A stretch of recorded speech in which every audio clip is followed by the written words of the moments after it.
Hey folks, how's it going? My name is Pedro. I manage a couple of infrastructure teams at Facebook, and I'm going to talk a little bit about how we approach scaling at Facebook. I'm going to cover a couple of topics around scale, particularly how we think about scaling in general, how we build tools to help us scale, and how we've structured the infrastructure operations organization to get us to that scale. So I want to give you a bit of frame of reference from where I'm coming from and how we solve problems at scale. Each day, the data that we manage actually continues to grow in complexity, and we have to build systems to keep up with the pace of the world adding things to the social graph, right? So I'm going to present you with some stats to give you an idea of the scale that we're operating at these days. If you've seen some of these stats before, you'll notice a big change in them. As I talk about them, I want you to try and guess what time frame I'm actually talking about in each of these stats. So your friends upload 6 billion photos to the site. The newsfeed system ingests and categorizes 160 million news stories. Out of those, 200 billion objects are going to be checked, and 300 million objects are going to be blocked. 5 billion real-time messages are going to be sent across the infrastructure. 10 billion profile pics are going to be served, either in the browser, on the mobile phone, or in graph apps. And to serve all that data, about 3.8 trillion cache operations are going to happen. So can anybody guess what time frame I'm talking about? 30 minutes. So do the math on that. So clearly, big challenge that we have ahead of us. So to give you a little bit more context on how we operate, I'm going to talk really, really briefly about what the site's architecture is. Every company has its own unique challenges for how they run things, but ultimately they're really driven by how the site it's built and its architecture. How quickly you can change things is actually dictated by the underlying foundation of that architecture. At its core, Facebook is actually pretty simple. It's pretty basic, but everything is really exercised all the way to its max all the time. Every system is serving millions of hits or requests per minute, constantly pushing data out to the edge. But from a simple high-level overview, really, it's just a load balancer, web servers, and a bunch of ancillary services behind it. Those that actually sort of compute the data, reassemble them, transform them on the fly, do those things. There is a misnomer out there that people think that Facebook is just one monolithic site. Actually, it's just a combination of small different services that get rendered at the web server layer. Now, in order to run things effectively, we try to keep things as simple as possible. Our clusters should effectively be rubber stamps in any portion of the infrastructure. And the reason we do that is because when you go to cluster 1, 2, or 3, we really want it to be the same so that the human who's actually trying to operate that system can wrap their head around the complexity instead of the whole infrastructure. They can just look at one slice of that infrastructure. Complexity really confuses humans. So even though engineers love to build complex systems, we really, at scale, need to keep them as simple as possible. Obviously, being able to scale is essential to our success. And at Facebook, our technology just changes all the time. We push new code to the site every day, sometimes multiple times a day. In fact, we're doing it now at least twice a day. So we need to roll things out really quickly to the infrastructure. And we invest a lot of time removing whatever friction slows us down from actually being able to push to the site. Now, just like Facebook, some of the principles that I'm going to talk to you about allow us to scale, involve people, as well as technology. And so I want to share some of those tips with you today. So tip number 1, we scale horizontally. It's pretty obvious, but if something increases exponentially over time, one way we found that works is just to arbitrarily scale it across many machines, right? If you consider a database that has user data or and that can't handle the load, we could spend time splitting that database into separate functions, say, for example, accounts or profiles or photos or something like that. And it would buy us some time, but ultimately we'd probably just hit that same scaling factor on those individual verticals. So instead, we spend time writing code, assuming that the 2 users aren't on that same database. It's actually probably more work than trying to split up that data and code in half, but it's really paid off over time for us. The one thing to note about this is that it doesn't actually make things more efficient. Generally, actually, it makes them a little bit less efficient, depending on the code that you're writing. But that's a trade-off we're willing to make right now. We at Facebook see scaling and efficiency as two different problems. Another best way that we found to scale is to make small changes quickly and iterate upon them really, really quickly. It doesn't mean that we don't do big things. It just means that we try to break them up in as many distinct parts as possible. And this is opposite to a lot of developer philosophies that you probably all know about, where you want to batch a bunch of changes out into a big point release.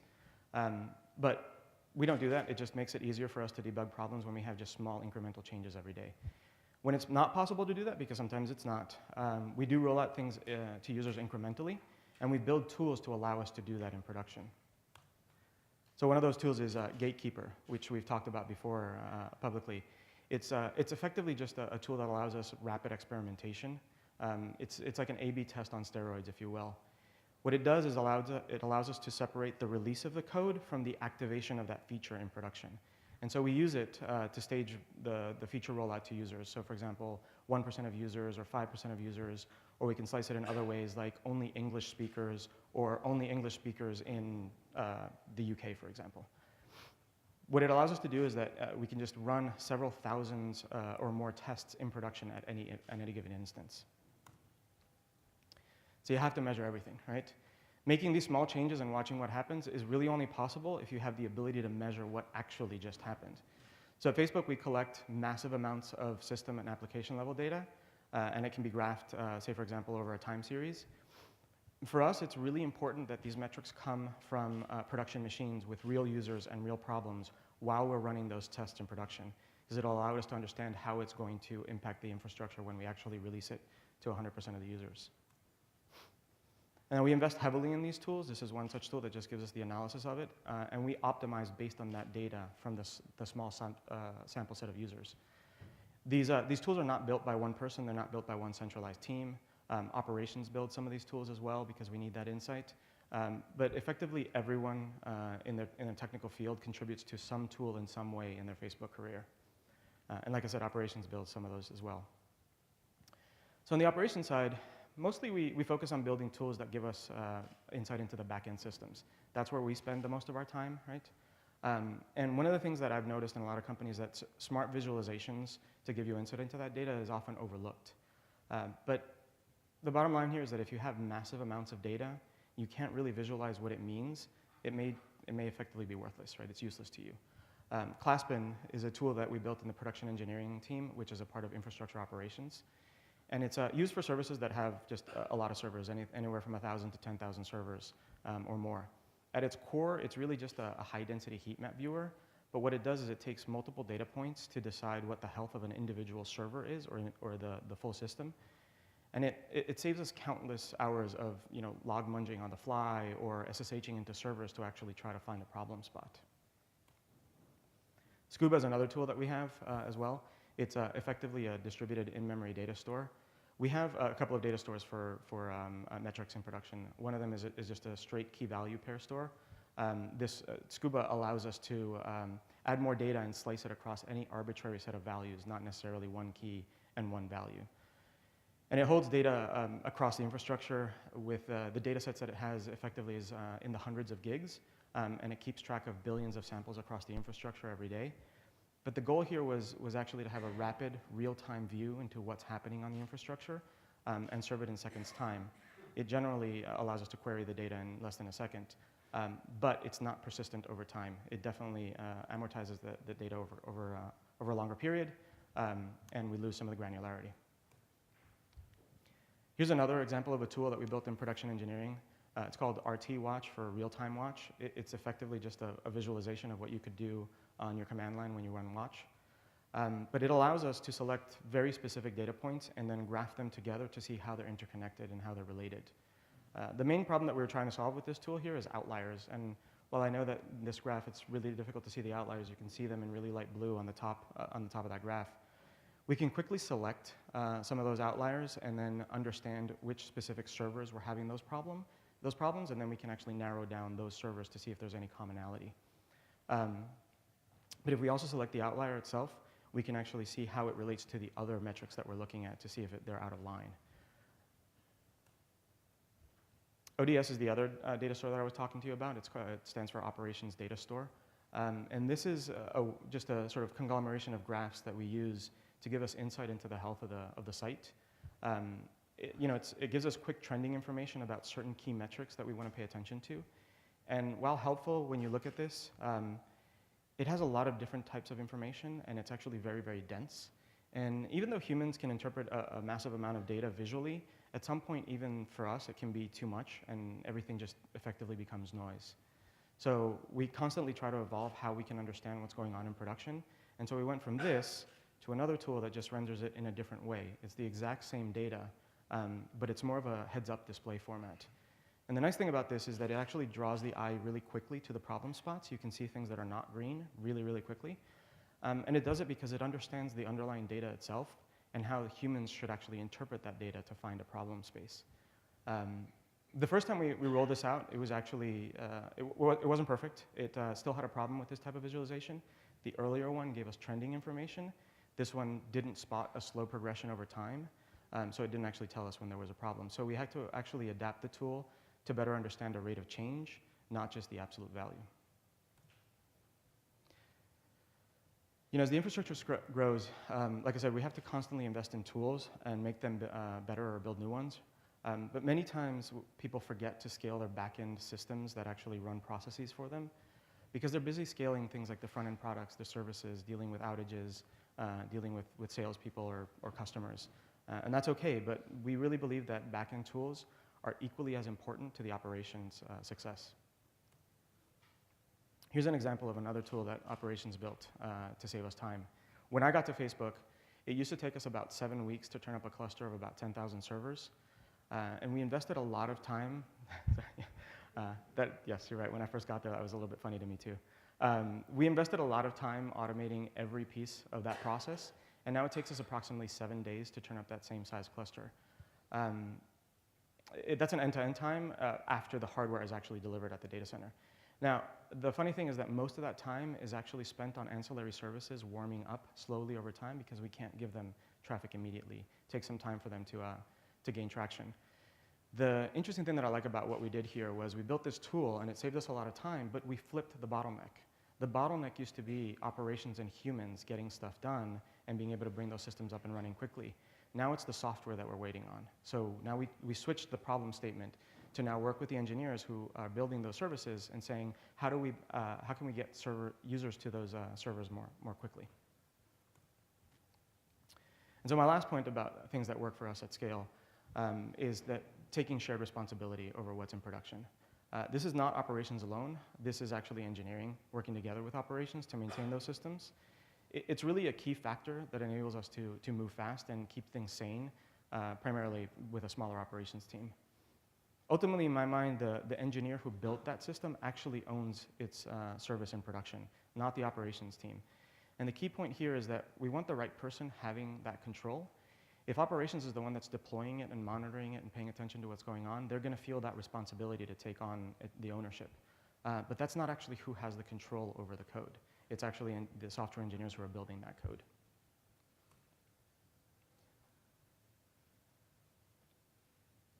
So working and operating big systems at scale comes with many, many challenges, right? I mean, I'm sure you can assume some of them. So one way to attack those challenges is through automation. And you may choose some off-the-shelf products to help you achieve some of that, like things like Cobbler or Jenkins or Chef to solve some very specific things. OmniTI built some awesome tools. Shout out to Theo over there. You also may actually choose to roll your own, which is okay. Whenever we can, we try to leverage open source products in there, but many times they don't scale well at our size. They have their own scaling challenges, and we have to end up spending a lot of time fixing those. If we bought an off-the-shelf product or an enterprise system, it becomes extremely expensive, and we can't operate it at our scale. So we think about automation in effectively 3 fundamental ways. One, scale really requires sophisticated systems. The key to building those systems is to reduce the complexity and keep things under control. Failures are definitely common. At any given time in the infrastructure, something is broken. What we need to do is just be able to deal with these sort of routine failures like they're just routine events. And then we do want to automate very carefully because too much automation can cause a lot of damage really quickly. So I'm going to walk you through a couple of case studies of how we've solved some of the problems that we've seen at scale. One of the first ones is how we actually push to the site. So this is a graph of commits over time since the company started. We've worked really hard not to lose the momentum of shipping things as the company got bigger. And it seems to be scaling nicely with our growth. Generally, in most companies, this tends to flatten out as you add a lot more people to the commit queues or add a lot of rigorous process to it. But we push hundreds of changes of code to about 1 billion users every day, right? We do this, like I said, twice a day. So it's really important to us to have a release infrastructure that allows us to push at any time, day or night, without really taking any portion of the site offline. So, I'll talk a little bit about the initial stages that a company usually goes through, and this is what Facebook went through when we first pushed. Push is really simple when you start out, right? You take one central server, you push out the data to the others. You could do it with some simple methods like SCP or rsync.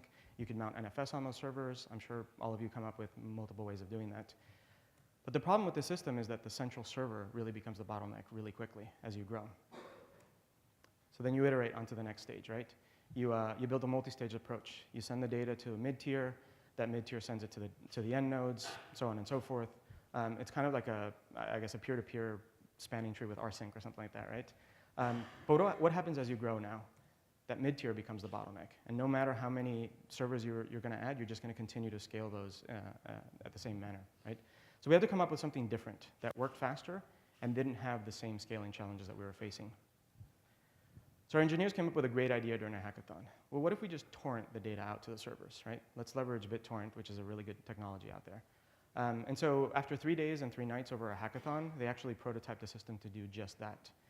They used a modified version of open source OpenTracker, and they added affinity to racks and clusters. The nice thing about how we built the infrastructure is that at a rack level, we have a very simple IP scheme that allows us to do that. Everything inside is contained inside that rack. They also modified HRK torrent, again, also open source, stripped it down to its bare essentials that we didn't need some things, added connection limits for things like inside the rack, and making peer-to-peer refreshes a lot faster. So once the torrent file is distributed to all the servers, that's where the fun begins. We use the initial structure that I talked about to send that torrent file out. So the first server connects to 4 servers outside of the rack. And then the second server connects to 3 servers outside, but then 1 server inside the rack. The third one connects to 2 outside the rack and 2 inside, and you're probably guessing where I'm going with this. But at the 4th server, we actually just said we're going to make all connections inside the rack, no longer go outside. And so that allows us to limit the amount of bandwidth that we're going to use inside only for push. Now at the time, and this is probably a couple of years old or so, they needed to prove that a big binary could actually get out there really quickly. And so they took a 418 meg compressed file, which is what the binary was at the time, and pushed it out to 10,000 servers. And it took about 58 seconds to get out there, with an effective throughput of about 570 gigabits per second. So you can imagine you're never going to get that out of a centralized system, right? The interesting thing, again, here is that now transfer time was no longer an issue, but more the bottleneck was how quickly we could restart the servers in production without hurting our users, because that's where their sessions are happening, there are transactions happening, right? This is still effectively somewhat of a challenge to us, and we're continuing to iterate on that over time, and we're getting better at it, but there's still a lot of work to do on that. And when it comes to failure at scale, it's not really a question of will it happen, it's actually a question of when is it going to happen. So we spend a lot of time thinking about failures in the operations and engineering teams, both big and small. And the big ones are interesting because they're actually easy to spot. They can be catastrophic. There's a lot of people who have to get together to actually fix those problems. They can be hard to fix, and they can be interesting to talk about. But the small failures are really just the annoying ones, the ones that constantly interrupt your time, that take away your focus from what you really have to get done. So I'm going to give you some insight into how we solved the annoying failures through automation at Facebook. All right, show of hands, who's done this in their previous history? I'm sure there's a bunch of you, right? There are companies who have this as their slogan for the products that they build, right? And this is your typical sysadmin solution, right? They're starting multiple servers when you're having problems. There's nothing intrinsically wrong with that, right? Everybody has that same thought to do it in the beginning. But it just doesn't really scale well when you want to do it across, when you want to do more than one thing on the server at a time, or when you want to do it across thousands and thousands of servers. So at Facebook, we actually did build a distributed shell system that allows us to do that. It was one of the first building blocks to our push system that I talked about earlier. But it wasn't enough to solve our problems. When I got there, people were using the distributed shell system to do this in production effectively. Run one command across a system, wait for it to see if it would come back, or try some different things on it, right? And it was a very manual procedure, even though it was distributed. So here's one of my case studies. How do we deal with individual server break fix? So these are the types of things that we effectively had to do in production on the operations side all the time, day in and day out. And if you look at that list, not everything on that list really requires a human, right? Our approach to it is to systematically try to automate all the things that a human would do that don't necessarily require them to interpret the data that it's giving you to decide what the next step is. There's a lot of programmatic things that can be done to solve these problems. So we built a tool and a framework called FBAR. It stands for Facebook Auto Remediation. And this framework was built by the operations team because the engineering team wasn't paying attention to this stuff. And effectively, it allows anyone to write sort of a recipe to fix issues on their servers. So to give you more insight, I'm going to walk you through, say, a typical hardware failure on a web server, a hard drive, right? There's a monitoring system that detects the failed hard drive through an agent that's running locally on every system constantly all the time. FBAR is running constantly on a separate set of systems, and it's checking those alerts to see when there's a problem, and it fetches those from that queue. It then calculates what the appropriate workflow would be for that failure, puts that into a job queue, and then there's a separate portion of it that just executes from that job queue. Each workflow is basically just a plugin, and each plugin is written against the FBAR API in general, but these then actually hook up into other APIs in our infrastructure that we built to manage pieces of the infrastructure. So for example, the hardware API is just a set of libraries that allows us to check individual hardware components, say for example, hard drives or CPUs or memory or even fan speeds. Anything that you can actually check on a server from the hardware perspective is done through this library. And then the repair API, for example, would then just take the hardware API and figure out whether a machine needs to be repaired or not. So when the job runs on this hypothetical web server that has a failed hard drive, the first remediation plugin just verifies that the machine actually has damaged hardware. And then it does classify that as a hard drive failure. It returns that data back to FBAR. And at this point is where the workflow would branch. If your hard drive fails on a web server, typically you may have things that back up like log writing or something like that. And so the server may actually start failing, and it will raise other types of alerts. HTTP is not answering. You can't SSH to the box. You know, all these kinds of other things. And rather than trying to handle that next outage, it just says, I found a failure that I need to deal with. So it deals with that. It executes that plugin, understands that the hardware has failed, removes that server from production, and then flags that machine as needing a part replacement from our physical site ops people. If that plugin fails for some reason at any given time, it actually does escalate that to a human and says, somebody needs to look at this because something went wrong. I don't know what to do with it. But if it doesn't fail, then it just removes that alert, resolves it, moves on. Now, while there are a ton of benefits to automation, there's also a lot of drawbacks to it, and I came up with a few for those of you who are really going through a lot of automation. You know, automation, even if rate limited, which is one of the things that we do, could be masking systemic problems. For example, if you have a bunch of servers restarting on their own in the infrastructure, even if they're doing it at a slow rate, it's probably masking a problem in code, a memory leak, or something like that. You may just not be noticing it over time. A bug in code could actually cause a cascading failure of its own. You could write automation that brings your whole system down, right? So you have to be careful about that. You may end up writing automation that overlaps, and so you're not actually 100% sure which system is doing what. You may actually have a human almost doing the same thing because they don't know that the automation is solving a problem. And then finally, automation does cause some people to go into panic mode, right? And on the worry side for people, if automation, they worry about automation really sort of allowing them to lose control or even make them redundant and lose their jobs. And at Facebook, we really take this very seriously because we want people to do new and different things all the time. So we try to attack it in a couple of ways. One is we keep our teams really small. That allows them to really work on high leverage problems and not work on sort of like the stuff that isn't that important.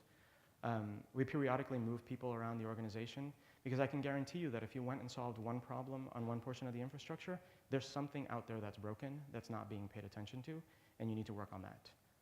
I think that even as we grow, we'll probably never get to a point where we'll have 100% coverage of everything. The role really sort of moves from a routine tasks role to more of a routine analysis and strategy review for how to solve problems and then implement automation. And it gives people job security that way, right? This is actually really tricky to get right, and it just requires constant attention. You really need to talk to people a lot about it. Great, so how do we scale the organization to actually achieve all these things that I've been talking about? So at Facebook, like I said, we invest heavily in the tools, but we actually also invest heavily in the people. So I'd like to switch gears a little bit now to discuss about some of the things that I think make a great infrastructure operations team.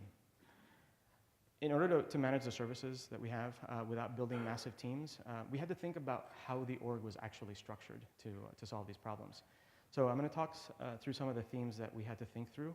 If you may be going through this on your own, or you're trying to get some of these things done, these are some of the things that you might consider for yourself to try and answer some questions. So what are the fundamental focus areas for an operations team? Well, there's availability, right? Is the system up and running? If it's not, get it up. I mean, that's your job. That's what you're there for, right? It's pretty simple in essence, right? Reliability. When the system's under strain, is it going to perform or not? If it's not going to perform, well, we all probably know that somebody's going to get paged, right? If you even have the right monitoring. So your focus should be get the system reliable enough so that nobody's getting paged. The problem can be solved when you're awake, not when you're asleep. The operability of your service, right? Can I expand it in operations and manage it and execute those changes without having to come to an engineer and bother them to either make code changes or make configuration changes that I'm not aware of? If not, well, let's fix that. Let's work on fixing that, right? And then there's the last one, which is efficiency. And on the efficiency side, I'm not really talking about like the server itself and say, for example, what's your most optimal kernel parameter for TCP window sizes. I'm talking about organizational efficiency. If the organization isn't working well, I can pretty much guarantee you that the system you're working on is not going to work well. And it's because there's going to be a breakdown in communication. There's going to be no collaboration between anybody. You're not going to have the right tooling. You're not going to have the right focus on things. And so, again, one way to make an organization more efficient is to actually invest in automation, right? Automation generally means code and tools. And so, from our perspective, those tools really have to come from operations as well as engineering. So here are some of the high-level questions that we thought through when deciding how to structure the organization. We asked ourselves, which teams build tools? Is it the engineering team? Is it the operation team? Should it be both? And you can probably guess by what I've been saying is that at Facebook, we believe that it has to be both, right? We believe that operations can automate its way out of day-to-day problems without having to wait for some engineer to build some new hotness that's going to get you out of your problem, right? But let me set up a typical scenario that many of us know. There's an operations organization, right? Your typical operations organization generally lacks the time, the knowledge, or the focus to build software. At least it has been in my experience. Maybe you guys have different experiences. Operations generally wants to move a little bit slower, right? The org can be mired by a lot of process, things like change management review boards. If you have one, come talk to me. I really hate them. I want to get rid of them. But I understand why they exist. Operations teams are generally trying to shoehorn in open source software, which is great. I think that's really good. But it's also generally because you don't have the insight from the application that's being written, because the engineers don't care, or they don't even know what they're supposed to be looking at. And that's where operations can help them out. And then operations is generally very, very focused on uptime. On the other hand, engineers are generally focused on shipping products and services, right? They don't understand the pain of what it takes to manage that system in production or at scale. They usually throw things over the fence. They, make it someone else's problem. Reliability, they've never heard of that, right? So what does that lead to? Typical tug of war between operations and engineering, right? When you're facing problems at this level, engineers just want more servers. They're like, hey, throw more hardware at the problem. I can guarantee you the problem will go away, right? But on the operations side, we want less servers. It's hard to manage more servers, right? So your typical software engineer doesn't understand what it takes to deploy and run that application in production. From an engineer's perspective, the typical ops org is actually a black box, right? There's these people who make things run. They keep things stable. I don't really know who they are. I don't know what they do. All I know is that when the shit hits the fan, they're there and they fix it, right? In my perspective, that's really awful. Software engineers should be really embedded and working with operations to build scalable and reliable architectures. So you ask yourself, what kind of people do you have in your organization, right? We take the stance in operations that the primary focus of ours is enabling others to do things quickly, not to be a bottleneck. We don't want to actually be obstacles to growth. Our job at Facebook is really to make things run more smoothly, not to be blockers to innovation, and not to slow things down. Yes, there's firefighting. Absolutely, that's what operations is good at. Yes, there's some heated discussions between the teams, but that's not the only thing we do. We actually make things happen faster. So one of the things that we had to do is we had to change who we were hiring and the profile of person and the profile of work that they were actually doing. So how do you accomplish this? You start out with the hiring process, right? You have to change it. You have to hire the right people, and that may mean actually changing the profile to look more a little bit like software engineering than pure, say, systems administration. It could look completely different than the sysadmin that you have in your organization at this point. They're not usually the same type of people you normally hire for ops. They definitely need to know networking and systems, for sure. But they also need to know a lot about software development. They need to know how to have that conversation with the engineers. So we needed to actually bend our hiring plan to challenge the status quo and question what we were doing, right? We needed to make sure that everyone in the hiring process bought into this new vision of where we were going to go. From the interviewer who's actually talking to the candidate to find out whether they fit in or not, to the management team that's deciding on comp, because people who know more about software development tend to demand more pay. So any of you out here who actually don't know how to code, there's a new data point for you. That's why you learn how to code. Now, if you graph the skills you need over time to get closer to sort of a software engineering team, you might think that the progression kind of looks linear, right? But in reality, it actually is changing a culture and a mindset, and that's a lot harder. And the line isn't necessarily going to be linear. It's going to probably look a little bit wavy like this, right? You're going to have periods where you plateau. You're going to have periods where you may have invested too heavily in one area versus another.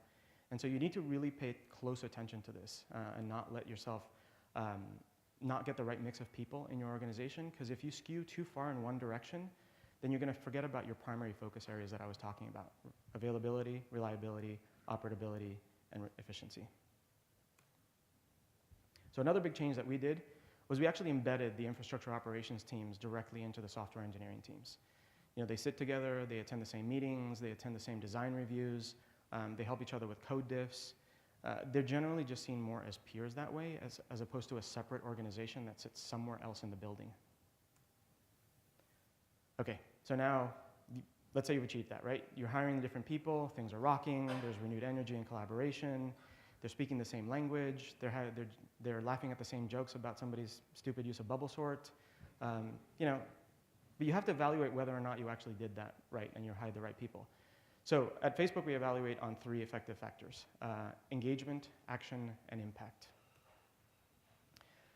So now that you're embedded with the team, even though you're not a software engineer on that team, you do have to figure out how to be part of that team, right? You'd have to try to understand your group's personality and fit in. You have to participate in those group meetings. You have to go to those design discussions. You have to do that even if you feel out of your league. You need to help where you can, and even if you're not a trained computer science coder, for example, I can guarantee you that because you're an operations person, you know at least something that even the smartest, most experienced engineer on your team doesn't know, because they don't spend their time where you spend your time. The bottom line is if you're not engaged in the problem, you're not going to be effective and you're not going to actually solve problems. You also need to get shit done, right? I mean, it's not enough to actually talk the talk, but you have to actually get things done yourself. Operations people are really good. They have a great execution bias for action, right? When in doubt and you don't know where to go, let's try something. If it doesn't work, we'll try it again, right?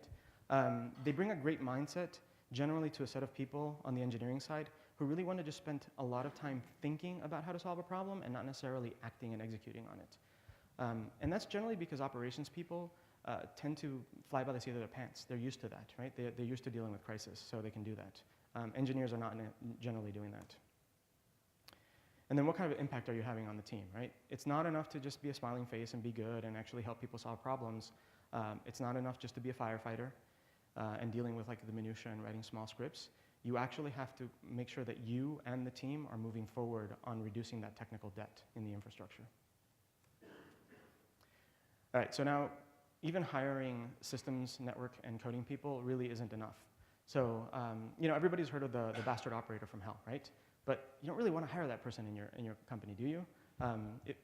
If you are one of those, I apologize, but you really don't want them. So one of the members of our team actually came up with 4 counterexamples of personas that might keep you from building a really strong operations organization. Now these are meant to be a little bit funny. Maybe they're not to you, but they're a little bit funny to me.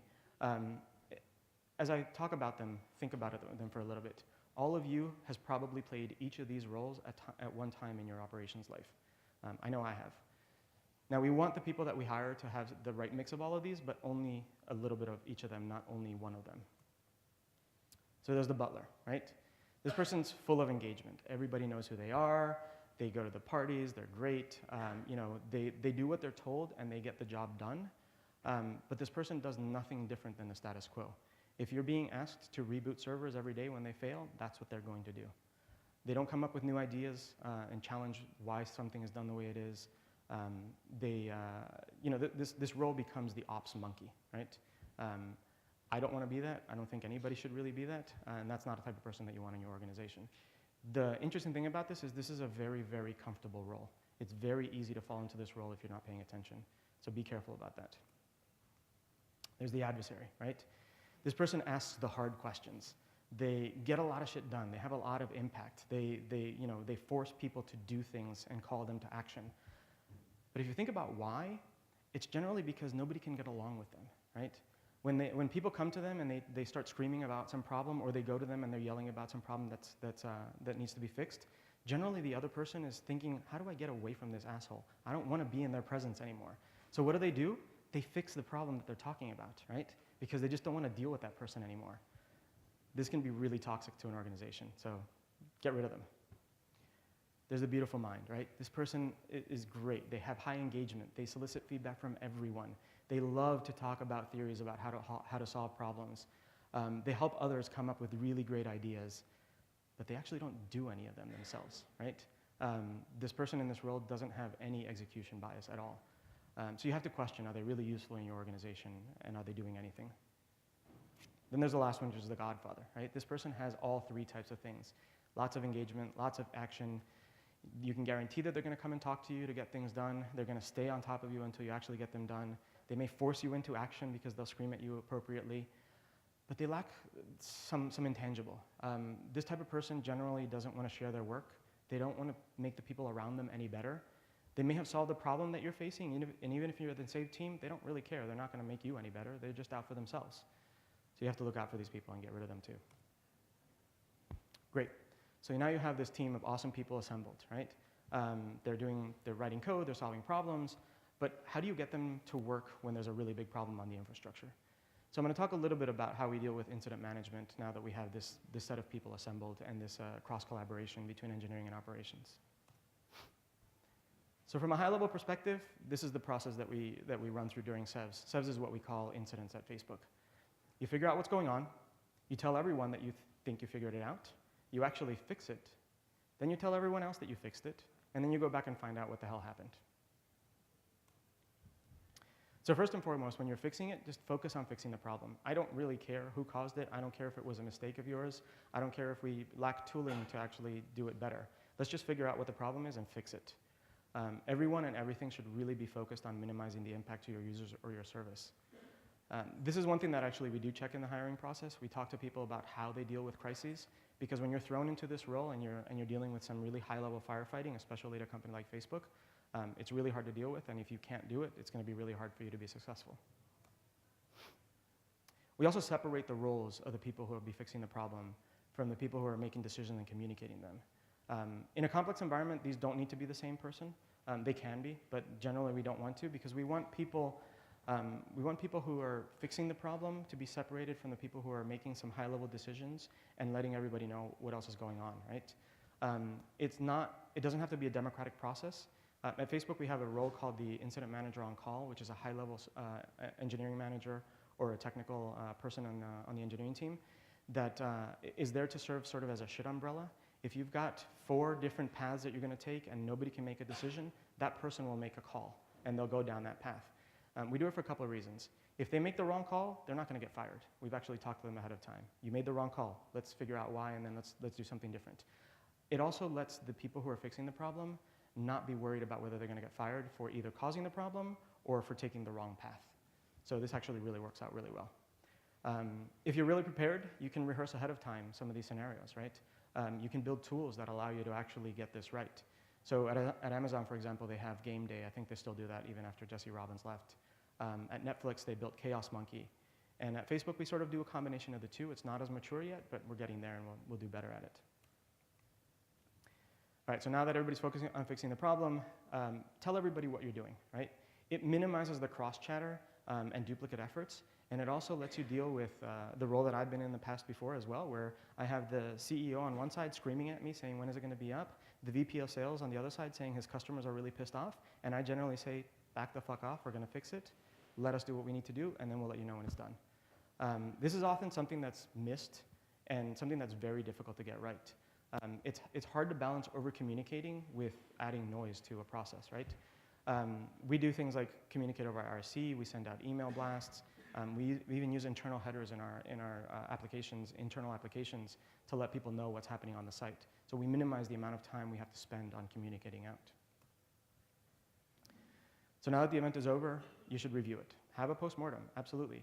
You should, strive to never repeat the same mistake twice. Fix the problems in your code that you found. Try to figure out where in the roadmap they fit and when you're going to be able to fix them.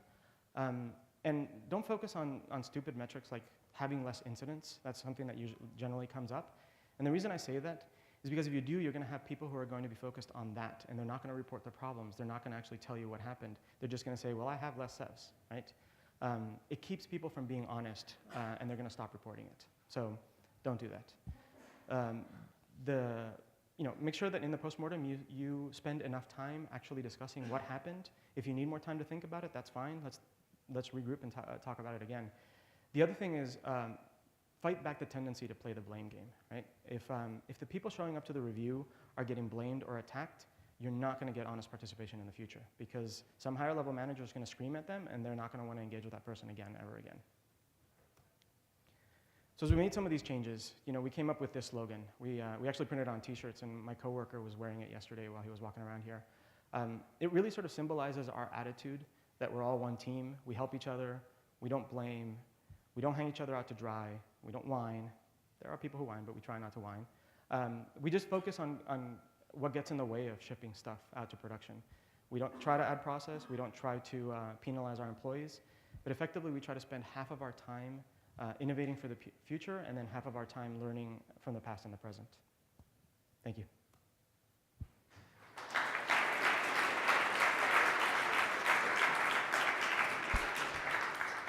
I think we have a few minutes for questions, right? Oh yeah, you've got 15 minutes? Cool. Okay, questions? 8 minutes, rather. I'll start. Could you elaborate a little bit on how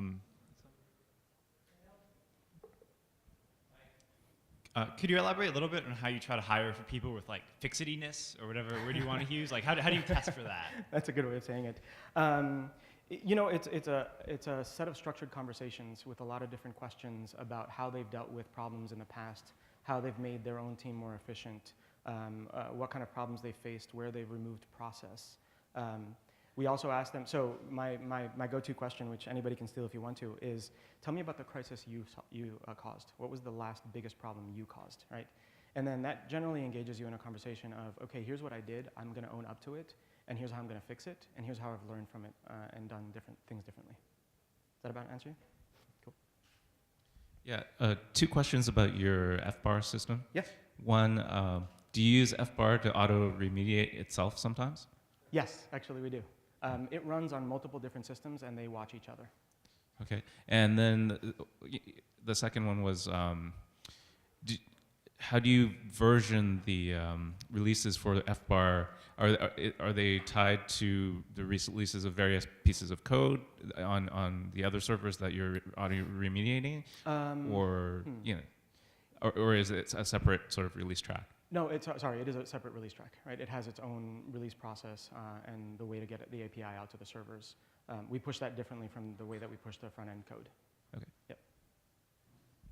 We still use the same process, but it's just a subset of that for only the FBAR code.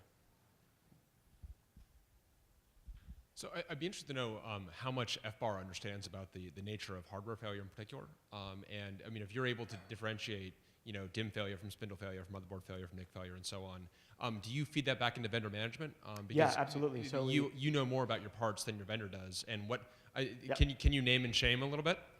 Let's see. What can I share? Sure. We had some systems from one of the biggest vendors of servers that built a new version of their hardware for storage. And we put it out into production, and we noticed a high number of hard drive failures. And what we ended up finding was that, I'm going to get this wrong, but the vibration of the servers and at the frequency that it was vibrating caused hard drives around it to fail. And that was they'd never seen that, right? Because what we had was just racks and racks of these servers, and they all vibrated almost at a different frequency from one rack to the other, and so that caused the failure. So they had to figure out how to add dampeners to that. And so the interesting thing is that now the ones that you would buy if you use this vendor do have those dampeners because we found that problem. And then to answer the other question is, we also use it to talk to the engineering teams about the failures that they have on their infrastructure. So we monitor who's having the biggest failure, and then we go talk to them and say, hey, what changed? What can we do about it? Let's try and fix it, right?